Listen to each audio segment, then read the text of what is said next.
Lahan pertanian di Karawang, Jawa Barat yang mengalami penurunan tingkat kesuburan menjadi masalah serius bagi Ajud Tajrudin dan ribuan petani lainnya. Penggunaan pupuk kimia dan pestisida berlebih menjadi penyebabnya. Bayang-bayang panen melimpah pun sirna karena serangan hama yang kian resisten terhadap pestisida. Ketergantungan pupuk kimia juga menyebabkan ongkos produksi pertanian bertambah. Seiring berjalannya waktu, petani mulai mengabaikan yang namanya kesuburan lahan.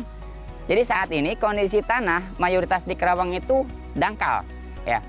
Artinya karena ada pengerasan dari struktur tanah itu, ya ini salah satu efek yang diberikan dari penggunaan pupuk kimia secara terus-menerus, ya. Tanpa adanya diimbangi dengan memberikan pupuk organik, ya.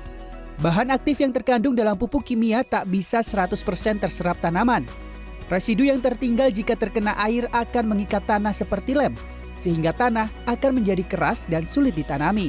Selain keras, tanah juga menjadi asam, sehingga mikroorganisme dan hewan seperti cacing tidak bisa hidup. Akibatnya, tanah tidak bisa menyediakan makanan secara mandiri dan akan semakin bergantung pada pupuk kimia.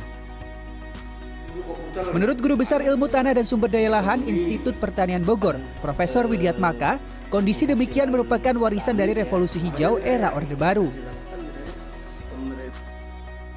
Pertanian digenjot untuk terus produktif tanpa mempedulikan keberlanjutan lahan. Pemerintah saat ini pun masih berfokus memberi subsidi pupuk tanpa tahu kebutuhan tanah yang berbeda-beda di setiap tempat. Subsidi pupuk itu sekarang ini masih seragam, tapi anggaran yang diberikan sebetulnya sangat besar, itu lebih dari 20 triliun saya kira ya untuk tahun 2020 tuh, 2020-2021. Nah itu mestinya saran saya itu harus diatur sehingga lokasi mana memerlukan pupuk apa, ya tentu memerlukan pekerjaan tambahan ya. Lokasi mana memerlukan pupuk apa itu dispesifikkan. Saya kira perlu digalakkan tuh penggunaan bahan organik, ya penggunaan bahan organik yang memperbaiki selain sifat kimia tanah, juga perlu dia memperbaiki sifat fisik dan sifat biologis tanah.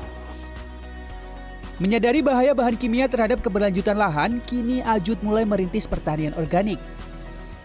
Ia membuat pupuk organik cair dari gulma seperti enceng gondok yang difermentasi.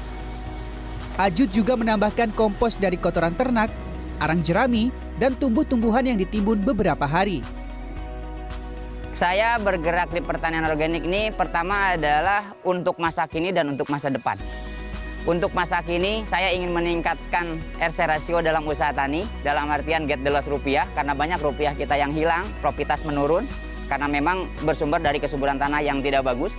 Terus untuk masa depannya adalah tanah ini harus diwariskan ke anak cucu.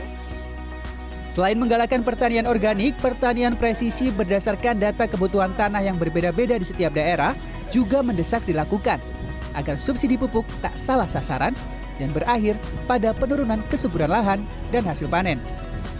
Tim Liputan CNN Indonesia.